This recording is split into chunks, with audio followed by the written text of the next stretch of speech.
Hello students of 12th class. Today we will discuss the remaining portion of our lesson Indigo.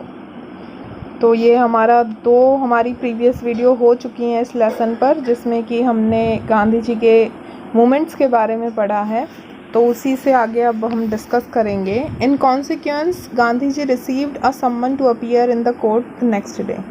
और जो ये इन्होंने अभी तक जो हमने पिछली वीडियो में पढ़ा है कि इनको बुलाया गया था, वहाँ पर पुलिस सुप्रिटेंडेंट का एक मैसेंजर आया था जिसने कि उनको ये बोल दिया था कि आप त्रिहट को छोड़ दें, वहाँ से चले जाएं, और उनके लिए एक सम्मन भी जारी हो गया था। तो यहाँ पर जो है इनके लिए फिर से उन्होंने डिसओबे कर दिया था ना ऑर्डर को, तो उनके लिए फिर से अदालत में पेश होने का बुलावा मिलता है। All night Gandhi remained awake, पूरी रात वो जागते रहे। He telegraphed Rajendra Prasad to come from Bihar with influential friend. उन्होंने ये बोला कि भाई जितने भी तुम्हारे अच्छे से फ्रेंड है ना, इन्फ्लुएंशियल यानी जिनका प्रभाव बहुत ज़्यादा है, जिनका सोसाइटी में कोई रेपुटेशन है, उन सब को लेकर तुम आ जाओ भाई मेरे पास। ही सेंट इंस्ट्रक्शन टू द आश्रम, और उन्होंने कुछ आश्रम को भी निर्देश भेज दिए थे। He wired a full report to the viceroy, क्योंकि उनको टेलीग्राम के द्वारा जो पूरी की पूरी वायसराय की को जो जानकारी भेजनी थी वो उन्होंने भेज दी थी। Morning found the town of Motihari black with peasant, और सुबह तक क्या उनको इस बात का रिजल्ट मिला कि सारे के सारे पीजेंट जितने भी थे वो पूरा भर गया था। मोतीहारी जो है वो पूरा का पूरा भर गया था वहाँ के पीजेंट से, यानी वहाँ पे जितने भी फार्मर्स वगैरह थे वो सारे के सारे आ गए थे। They did not know Gandhi ji record in South Africa. अब उन्हें तो ये चैप्टर से हट के बात है कि भाई उन्हें साउथ अफ्रीका में उनका क्या क्या वो कर आए थे, इस बारे में इंडियंस को अभी तक इतनी अवेयर नहीं थी, क्योंकि मैंने ये आपको स्टार्टिंग में बताया था कि अभी गांधी जी जो है नए नए आए थे इंडिया में। 1914 में ही तो वो आए थे, और 1917 में उनका इतना उन्होंने मूवमेंट शुरू कर दिए थे, तो इतना ज़्यादा इन्फ्लुएंशियल नहीं था उनका। दे मेयरली हेयर्ड, उन्होंने सिर्फ इतना सुना था, एक महात्मा है वो wanted to help them, was in trouble with the authorities, जो उनकी हेल्प करना चाहते हैं पीजेंट्स की, लेकिन अभी उनको अथॉरिटीज़ के कारण जो है वो थोड़ा परेशान हो चुके हैं। Their spontaneous demonstration in thousand around the courthouse was the beginning of their liberation from the British, from the fear of the British. तो उनका जो लगातार डेमोन्स्ट्रेशन जो उन पीजेंट्स का रहा, उन्होंने अंग्रेज़ों के डर को इतना ज़्यादा मुक्त कर दिया था इंडियंस को, कि इंडियंस को अब उनके लिए मतलब ये लगने लग गया था कि अब हमारे पास भी कोई इंसान ऐसा है जो हमारी हर तरीके से हेल्प करेगा। ठीक है। द ऑफिशियल फेल्ट पावरलेस, अब यहाँ पर जितने भी हमारे ये ब्रिटिशर्स थे, उनके ऑफिसर्स जितने भी थे, उन लोगों को बिल्कुल ऐसा लग गया भाई हमारी तो पावर सारी की सारी जाने वाली है with Gandhi ji cooperation, without Gandhi ji cooperation. अगर हमने अब इस टाइम पर गांधी जी का कॉपरेशन नहीं लिया, क्योंकि मोतीहारी जो है जगह है वो पूरी तरीके से किसानों से भर चुकी थी, वो प्रोटेस्ट करने के लिए वहाँ पर आ गए थे। He help them regulate the crowd, उन्होंने उनकी हेल्प करी ऑफिसर की, यानी ब्रिटिश ऑफिसर जितने भी थे। He was polite and friendly, वो काफ़ी ज़्यादा पोलाइट भी रहे उनके साथ और फ्रेंडली भी रहे। He was giving them concrete proof that their might, hitherto, dreaded and unquestioned could be challenged by Indians. तो हिथ्रियोट तो होता है बेटा जिसमें कि मतलब आप जब अपना डर आपका जो है ना वो ख़त्म हो जाए, जो कभी ना ख़त्म होने वाला डर और एकदम से जो ख़त्म होने पर आ जाए, तो उसको हैथ्रियोतो कहते हैं। तो उन्होंने कहा कि उन्होंने एक प्रूफ दिया कि उनकी माइट यानी उनका जो शक्ति है, उन सब से जो अब तक इंडियंस डरते थे वो सारी की सारी अब ख़त्म होने पर आ रही है। वो अनक्वेश्चन जितने भी थे वो could be challenged by Indians, अब इंडियंस उनके खिलाफ अपनी आवाज़ उठाना शुरू करेंगे, चैलेंज करना शुरू कर दिया था। द गवर्नमेंट वॉज बैफल्ड का मतलब है भौचक्की सी रह गई, चकरा गई कि ये हमारे साथ हो क्या गया। एकदम उनको यही नहीं समझ में आ रहा था कि हमारा तो ये सारी चीज़ें जो हैं वो ख़त्म होती जा रही है, एक राजस्व की जो बात होती है वो ख़त्म होती जा रही है। द प्रोसिक्यूटर रिक्वेस्टेड द जज टू पोस्टपोन द ट्रायल, और प्रोसिक्यूटर वो बंदा होता है जो कोर्ट में गवर्नमेंट की तरफ से जो लड़ता है, ठीक है, उनकी सरकार की तरफ से जो लड़ेगा, प्रोसिक्यूशन बोलते हैं, उसने रिक्वेस्ट करी जज से कि आप ट्रायल को, इस मुकदमे को जो है ना पोस्टपोन कर दो। Apparently the authorities wished to consult their superiors। क्यों? क्योंकि वो अपने उच्च अधिकारियों से इस बारे में कंसल्ट करना चाहते थे कि भाई अब इस मामले को लेकर क्या किया जाए, क्योंकि ये तो प्रोटेस्ट करने पर उतारू हो रहे हैं। Gandhi protested against the delay, लेकिन गांधी जी ने उस डिले का मतलब, उन्होंने ये कह दिया था ना इस ट्रायल को, इस मुकदमे को पोस्टपोन करो, तो उन्होंने उस डिले के लिए भी प्रोटेस्ट किया। He read a statement pleading guilty. अब यहाँ पर हमारा एक क्वेश्चन अराइज होता है कि उनको लॉ ब्रेकर के कहा जाता है, तो वो लॉ ब्रेकर क्यों होते हैं, ठीक है। हालांकि वो है नहीं, इस चीज़ में हमारे को आगे चलकर जो है वो क्लैरिफिकेशन मिल जाएगा। उन्होंने कोर्ट के सामने एक स्टेटमेंट पढ़ते हैं। He was involve, he told the court कि वो भी उस जो प्रोटेस्ट हुआ है उनसे मिले हुए थे in a conflict of duties, लेकिन वो कर्तव्यों की लड़ाई में थे।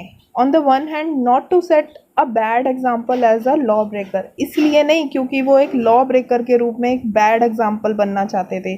On the other hand to render the humanitarian and national services. Humanitarian का मतलब है कि मतलब वो मानवीय चीज़ों को, राष्ट्रीय सेवा करना चाहते थे, सिर्फ ये था उनका मतलब मेन फोकस जो था। For which he had come, जिसके लिए वो आए हैं। वो ये नहीं अपने आप को बताना चाहते थे कि भाई मैं ब्रिटिशर्स के ख़िलाफ़ जो हूँ, क्योंकि वो खुद एक एडवोकेट थे, तो वो उनको लॉ ब्रेक करने में थोड़ी तकलीफ़ होती थी। He disregarded the order to leave, उन्होंने और ये भी बताया कि भाई मैंने यहाँ से जाने का ऑर्डर जो मेरे प्रति निकला था उसको डिसरिगार्डेड क्यों किया। Not to want for respect for lawful authority but in obedience to the higher law of our being. तो उन्होंने ये कहा कि भाई मैंने इसलिए नहीं मना किया कि सरकार के लिए मेरे प्रति आदर नहीं है, यानी इस लॉ, जितने भी कानून व्यवस्था है, अथॉरिटी है, उसके लिए मेरी रिस्पेक्ट नहीं है, बल्कि उस हायर लॉ, यानी जो हमारे कॉन्शियसनेस होती है, वॉइस ऑफ कॉन्शियसनेस, हमारी अंतरात्मा की जो आवाज़ होती है, मैं उसके लिए लड़ना चाहता था। He asked the penalty due, और उन्होंने ये भी बोला कि आप मुझे जो भी पेनल्टी देना चाहते हैं, दंड यानी देना चाहते हैं, वो आप दे सकते हैं। द मजिस्ट्रेट अनाउंस, अब ये सारी बातें उन्होंने बोल दी। Magistrate announced that he would pronounce sentence after a 2-hour recess and asked Gandhi to furnish bail for those 120 minutes। अब उन्होंने जो वहाँ का मजिस्ट्रेट जो था उस कोर्ट का, उसने कहा कि भाई मैं तो तुझे ना 2 घंटे बाद जो है वो सुनाऊंगा अपना फ़ैसला, और तुम इन 120 मिनट के लिए अपनी ज़मानत दे दो, अभी इस टाइम के लिए तुम बेल पर हो। गांधी जी ने रिफ्यूज़ कर दिया इस बात के लिए भी। ही रिफ्यूज़ एंड द जज रिलीज्ड हिम विदाउट बेल, और जज ने जो है उनको बिना बेल के ही रिलीज़ कर दिया था। व्हेन द कोर्ट रिकन्वेंस्ड, जब कोर्ट दोबारा लगी, यानी लंच ब्रेक के वो 2 आवर्स की रिसेस हुई है ना अभी ऊपर वाले पैराग्राफ में, द जज said that he would not deliver the judgement for several days. उसने ये कहा कि भाई मैं अगले काफ़ी दिनों तक जो है कोई जजमेंट नहीं देने वाला गांधी जी के खिलाफ। Meanwhile he allowed Gandhi to remain at liberty, और इसी बीच में गांधी जी को ये भी बोल दिया गया कि भाई आपको आज़ाद रहने की अनुमति है, आपको कुछ भी ऐसा वैसा नहीं करना की ज़रूरत। राजेंद्र प्रसाद, बिज किशोर बाबू, मौलाना महजूरुल हक and several other prominent lawyers had arrived from Bihar. तो ये उस टाइम के, जैसे राजेंद्र प्रसाद भी हमें पता चला था कि वो एक लॉयर थे, तो ये उस टाइम के बहुत फेमस वकील थे जो वहाँ पर आ रहे थे, बिहार से आ गए थे। दे कन्फर्ड विद गांधी जी, उन्होंने गांधी जी के साथ कन्फर किया, यानी एक विचार विमर्श किया। व्हाट वुड दे डू, वो क्या करेंगे, उन्होंने पूछा गांधी जी ने। Do if he was sentenced to prison, अगर उन लोगों को जेल भेज दिया गया, यानी गांधी जी को जेल भेज दिया गया। Why the senior lawyers replied, अब सीनियर जितने भी लॉयर्स थे उन्होंने क्या रिप्लाई किया। They had come to advise and help him, वो उनको सलाह देने और मदद देने के लिए आए थे। And if he went to jail there would be nobody to advise and they would go home. तो उन्होंने कहा कि जब कोई जेल ही चला जाएगा तो यहाँ पर सलाह देने वाला कोई रहेगा ही नहीं, और हम घर वापस चले जाएंगे। What about the injustice to the sharecropper Gandhi demanded. अब ये जो कॉन्फ्रेंस जो चल रही थी गांधी जी की लॉयर्स के साथ, उन्होंने ये पूछा कि भाई इनके इनजस्टिस का क्या होगा जो शेयर क्रॉपर्स के साथ हो रहा है। गांधी जी ने इस बात के बारे में पूछा। The lawyer withdrew to consult. अब इन लोगों ने क्या कहा, विड्रू का मतलब होता है कि वे आपस में ही चले गए कंसल्ट करने के लिए। Rajendra Prasad has recorded the upshot of their consultation. They thought amongst themselves that Gandhi was totally a stranger and yet he was prepared to go to prison for the sake of the peasant. तो वो उन्होंने क्या मतलब इस चीज़ का result आया, उनकी जो कॉन्फ्रेंस हुई सारे वकीलों की, ये जितने भी नामी गिरामी थे, ब्रिज किशोर बाबू, मौलाना हक और ये अदर्स जितने भी थे, राजेंद्र प्रसाद के साथ मिलके उन्होंने ये कहा कि यार गांधी जी तो हमारे लिए बिल्कुल स्ट्रेंजर हैं, क्योंकि वो इंडिया में आए हुए उन्हें ज़्यादा टाइम तो हुआ नहीं था, और ये इंसान फिर भी इन लोगों के लिए जेल जाने के लिए तैयार है। किन लोगों के लिए? जितने भी वहाँ के पीजेंट्स हैं, इंडियन पीजेंट्स के लिए जो बिहार में चंपारण में थे। And if they on the other hand, और वो कर भी देंगे। और दूसरी तरफ being only the resident of the adjoining district, but also those who claim to have served these peasants should go home, it would be shameful desertion.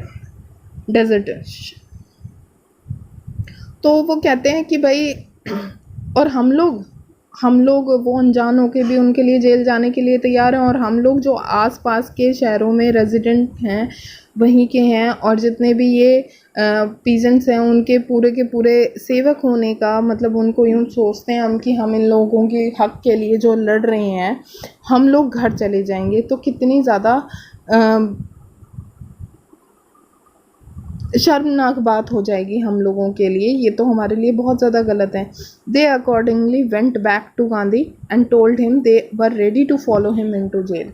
तो इसलिए जब वो वापस जाते हैं अपनी ये कॉन्फ्रेंस वगैरह करके, वो गांधी जी के पास वापस गए और उनको कहा कि भाई हम लोग रेडी हैं सारे के सारे, अगर आपको जेल भेजा गया तो हम भी चले जाएंगे।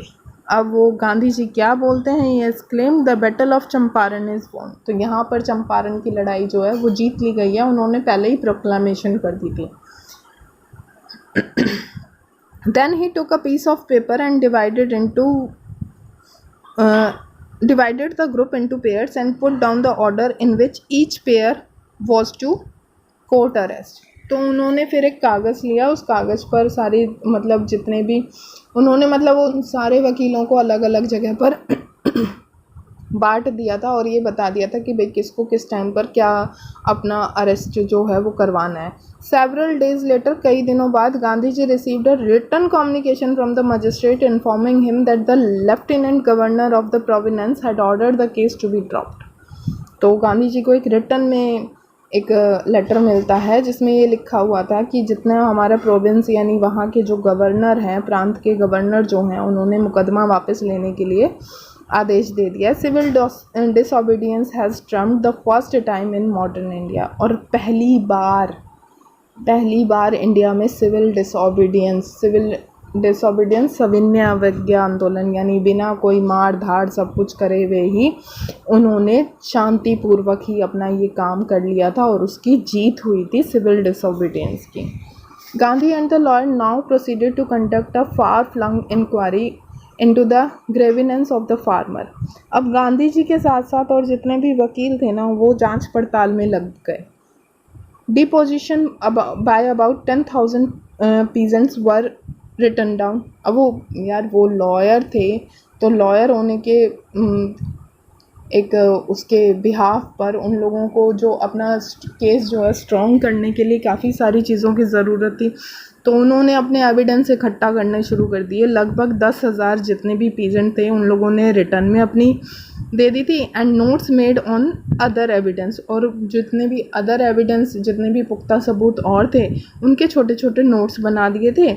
डॉक्यूमेंट्स वर कलेक्टेड, जितने डॉक्यूमेंट्स थे इन लोगों के खिलाफ वो सारे इकट्ठे हो गए थे। The whole area throbbed with the activity of the investigator and the vehement protest of the landlord. तो सारा का सारा क्षेत्र जो है वो पूरा इन्वेस्टिगेशन करने वालों की पूरी एक्टिविटीज़ से और ज़मींदारों के जो है वो विरोध की वजह से बहुत ज़्यादा हलचल हो गई थी पूरे के पूरे वहाँ की एरिया में। In June Gandhi ji was summon to Edward Gait the lieutenant governor, और जून में एडवर्ड, तो यहाँ तक हमारे जो है, मैं आगे पढ़ाने से पहले आपको एक बात बता दूँ कि यहाँ तक जो है हमारे दो ही क्वेश्चन बनते हैं, एक तो Gandhi ji as a law breaker और first civil disobedience has triumphed, तो ये दो क्वेश्चन बनते हैं। यहाँ से आगे हमारी नेक्स्ट बात शुरू हो जाती है। In June Gandhi ji was summon to Edward Gait the lieutenant governor, जून में लेफ्टिनेंट गवर्नर जो थे एडवर्ड गेट, उन्होंने वो मिलने के लिए बुलाया। Before he went he met leading associate and again laid detail plans for disobedience if he should not return. तो अपने साथियों से वो पहले उसके जाने से, मतलब एडवर्ड गेट से मिलने से पहले जो है अपने साथियों से मिले और पूरी तरीके से एक बार दोबारा से सिविल डिसओबीडियंस की योजना पूरी की पूरी प्लानिंग तैयार कर ली थी, क्योंकि अगर ये था उनको कि अगर भाई मैं वापस नहीं आया तो मेरे बाद जो है इन सारे मूवमेंट्स को चलाएगा कौन। Gandhi had 4 protracted interviews with the lieutenant governor, who as a result appointed an official commission of inquiry into indigo sharecropper situation। Gandhi ji जो है उसके लेफ्टिनेंट गवर्नर के साथ जो पूरा